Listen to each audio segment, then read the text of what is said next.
Greetings, my friends. I'm Viking Brent, and I am here today with an in-depth, frame-by-frame breakdown of the Ready Player One teaser trailer, which dropped last weekend. We are going to pick apart this trailer piece by piece, go through very slowly, analyze each frame, try to find all the details, characters, and Easter eggs that we possibly can. We'll also talk about some of the changes being made from the book to the film, and also some of the licensed properties that we see in this trailer and what that might mean for the film. I'm going to go ahead right now and give you a spoiler warning because I am going to be talking about things that are spoilers for the book, and I'm going to be speculating about things that, if I'm right, will end up being spoilers for the film. So you have been warned. If you don't want to know anything, better stop watching now. And here we are in the stacks, and I don't know about you, but this is exactly what I saw in my mind's eye as I was reading the novel. I think this is rendered really, really beautifully. Now, right here, we get our first alteration coming from the book to the film. In the voiceover, Wade says that he's born in 2025, but in the book, it's stated that he's born in 2024. Also changed here is where Wade lives. In the VO, it says he lives in Columbus, Ohio. In the book, he lives in Oklahoma City and moves to Columbus, Ohio after he finishes high school. Now we're going to get our first look at Ty Sheridan as Wade Watts as he slides down this pole. In the background, there's an electronic billboard that very quickly flashes the words "No Pain," and I'm curious to see what that may be in reference to within the film itself. In this next shot, I'm going to pull out a still here as he hops down to the roof of this trailer. There's a green patch on Wade's backpack that we'll get another look at in his hideout, but it's a green patch with a black inverted trident that looks kind of interesting. Now, the actress playing the pole dancer here is Lynn Wilmot, and she's wearing this sort of belt apparatus that we see Wade putting on in his hideout. I'm curious to see if that's maybe some sort of motion tracking device, maybe translates the wearer's movements onto their avatar in the Oasis. I guess we'll find out. As Wade climbs into his hideout, we get a look at another patch on the back of his backpack. I can make out a gold ampersand symbol, and to the left of that, I'm not sure, maybe 3 cubes. I haven't been able to work out what that patch is. Now, here's the green patch with the black inverted trident. There's a sticker here next to this homemade contraption he picks up. Also, take note of the iPod in this shot.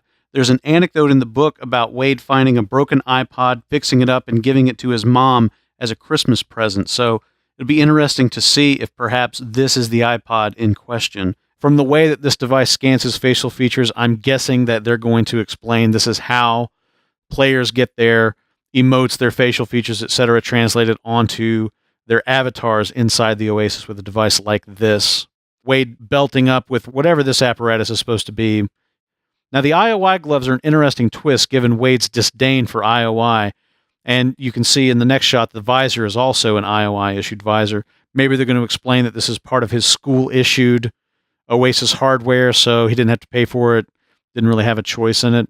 As we move into Wade's POV here for the login sequence, there was an interesting story from Comic-Con where they mentioned that Ty Sheridan, who plays Wade, he owns a VR production company. He's really interested in VR, so I imagine this must have been a big treat for him being in this movie.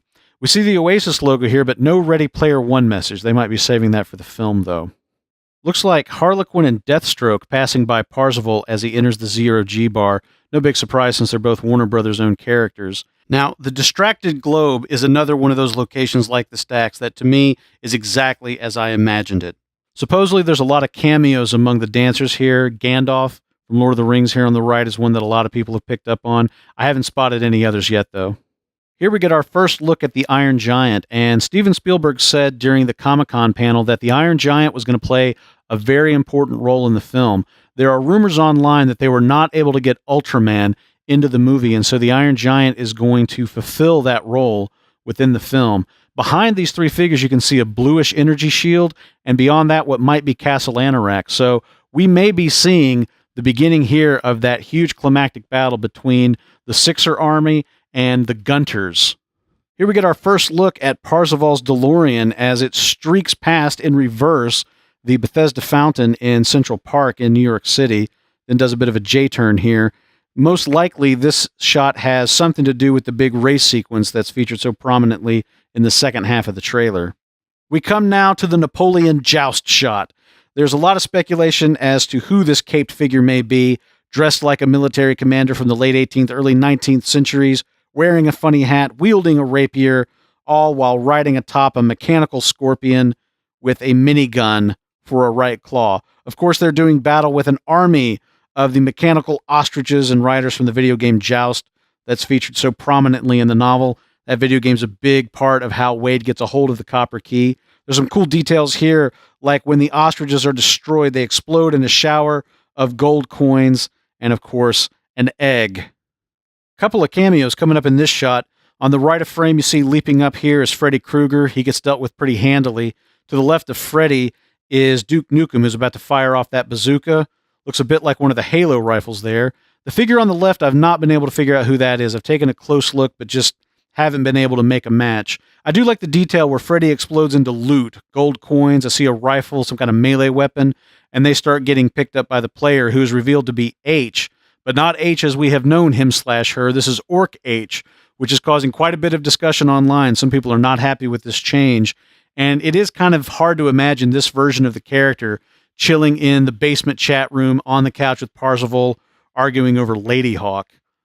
It's notable that at this point in the trailer, the music we've been hearing is an adaptation of the Pure Imagination song that's sung by Gene Wilder in Willy Wonka and the Chocolate Factory. The three-note motif that plays over the "Are You Ready" text really drives that point home, and it ties in thematically with what Wade says in voiceover about how the limits of the Oasis are only your imagination.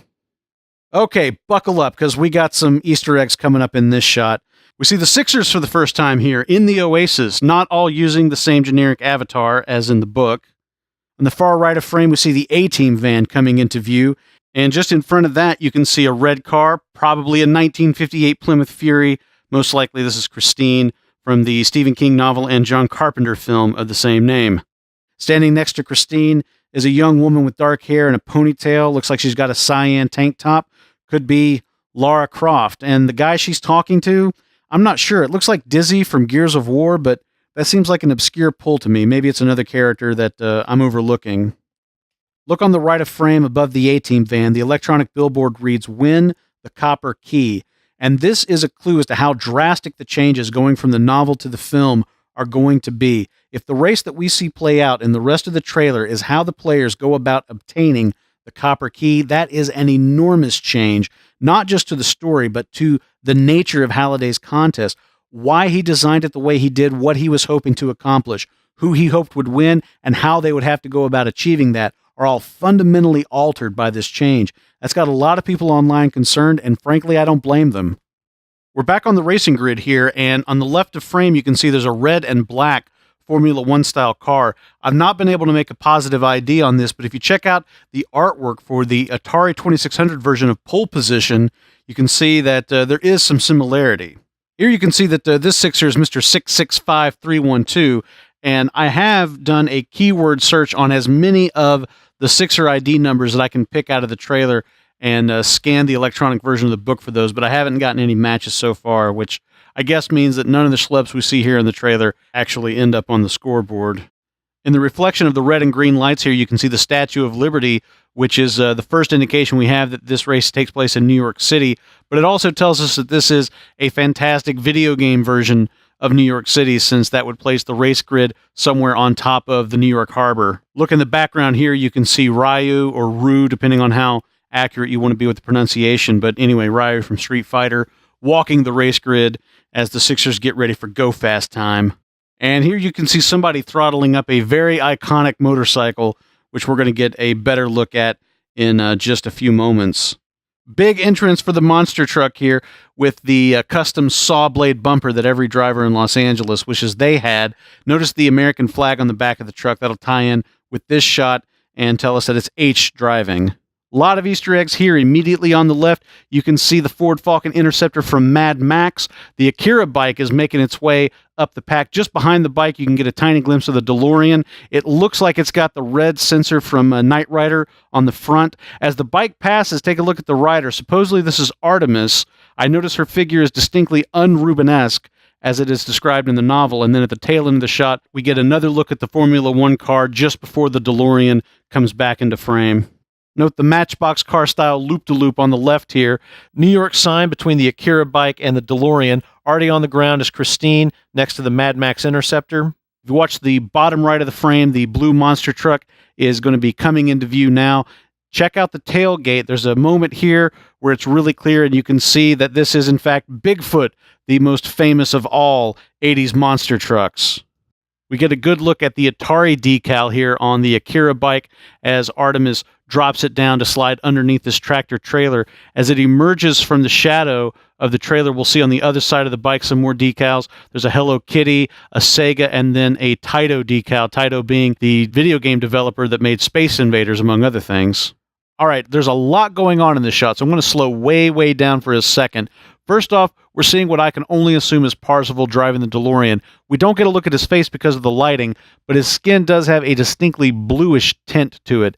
The other thing that we really need to take a look at here is the time circuits on the DeLorean, because if you look at the dates, that does deliver some important information. As we all know from Back to the Future, the way the time circuits work, the top line, the red line, is your destination time. That is set to October 26, 1985, just as it is in Back to the Future. The second line, the green line, is your current time, and that's really interesting because that is set to February 11th, 2045, and according to the novel, that is the day that Parzival obtains the copper key. So that tells us definitively that this race is in fact going to replace the Tomb of Horrors and the Joust match with a Sararak as to how the characters in the story will obtain the copper key. We get another look at the Knight Rider light as the DeLorean spins around. You can see the vanity plate reads Parzival as opposed to Ecto 88 like in the book. We see Christine a little further up the street. On the left, there's a building with a sign that says Gregarious Bank, no doubt named for Gregarious Software Simulations, the company that made the Oasis. And one of the wrecking balls swinging through the street takes out Mad Max's Interceptor here. It spins out of control, starts spinning end over end through the duration of the shot, and we close with Artemis on the Akira bike, just narrowly avoiding taking a wrecking ball to the face. And speaking of face, check out Wade's mug here. He's looking awfully upset, awfully concerned about something, but what was it that he was looking at that's got him so upset? Let's take a closer look. Right at the top, there is a word. It's written backwards, but it's very easy to pick out that it says Parzival. And there's some iconography around that. There's some lights and things that almost make it look like a HUD. And then there is also a face in the visor. And at first, I thought this might be Parzival's face. I thought what we might be seeing is the logout screen or like an account screen or something like that that is displaying Wade's avatar's name and then also the avatar's face. But the more I look at it, the more I think that this looks like Ben Mendelsohn. And what we might be seeing here is Sorento. Now, what's interesting about this is that you can see in the visor that Sorento is in black and white, and it's not moving. So this doesn't appear to be something that Wade was interacting with. I'm almost thinking that maybe this is the logout screen, which is why it's got his username there, and this is the last image that he saw. And if that's the case, then it would also explain why he looks so horrified, because this is probably the scene where Wade and Sorento meet in a chat link session, and ultimately it ends with Sorento threatening Wade's life, threatening to blow up his house in the stacks if he doesn't help the Sixers find the copper key and clear the first gate. And what we may be seeing here is the reaction that Wade has when he hears the explosion go off some distance away where IOI blows up his aunt's trailer. This is definitely him in his hideout. You can tell from the background, and he's wearing that same green flannel shirt. But I think that the key here is the IOI apparatus he's wearing around his neck. It's not the homemade one that we saw earlier in the trailer, which to me suggests that this scene takes place later in the film. This is after he has gotten the copper key, cleared the first gate, and now he's got a little bit of money to his name because of his product endorsement deals, and so he can afford to invest in a little bit better equipment. So I'm very, very curious to see if this pans out in the movie, but I think that what we are seeing here is our first look at Ben Mendelsohn playing Nolan Sorento. And then finally, the last iconic moment of this trailer, a crystal key being inserted into one of the locks in the crystal gate. You can see a little bit of a finger. The person that's inserting it can't really tell much about it other than they don't appear to be wearing gloves. And then at the very end of the shot, you get a look at Anorak's emblem embedded into the key. Very cool stuff. Great way to end this teaser trailer, I think. So that's the teaser trailer for Ready Player One, and I suppose the takeaway is that the film is going to be substantially different from the book, which isn't a huge surprise. When Lauren and I interviewed Ernie Klein on the Axe Factor podcast, he flat out said that the book would essentially be impossible to turn into a film because of all the licensing that would have to take place.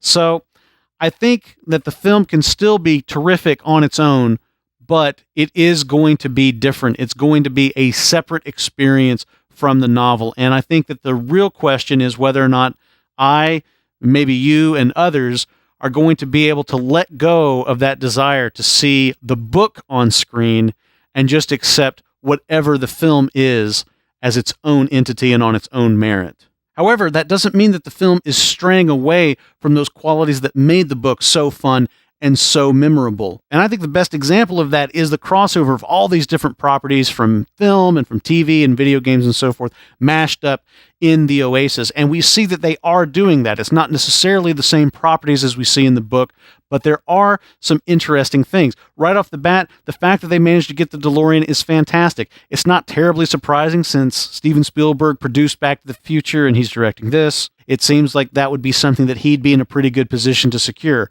There are other things that are not necessarily Warner Brothers properties, like Mad Max as an example, but that does fall under Village Roadshow, who is also working on this film. So a few of these are sort of a gimme, but there's some other ones there that they have walked across the street and gotten. As an example, the A-Team van. NBC Universal owns that TV series, and the film rights were with 20th Century Fox back when they made the one movie, so it's very likely that Warner Brothers had to go out and license that property to include it in the film. Same with the Knight Rider light that's on the DeLorean.